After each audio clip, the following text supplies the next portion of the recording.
నా క్రయధనముకై రుధిరము కార్చితివి, ఫలవంతములైన తోటగా మార్చితివి.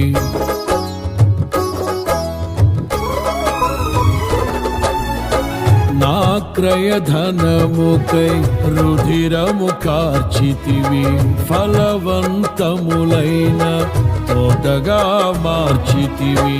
ఫలితము కొరకైన శోధన కలిగినను ప్రతిఫలముగా నాకు ఘనతను నియమించి, ఆశ్చర్యకరమైన ఆదరణ కలిగించి, అన్ని వేళలయందు ఆశ్రయమైనావు. ఎంతగా కీర్తించిన నీ రుణమే నే తీర్చగలనా?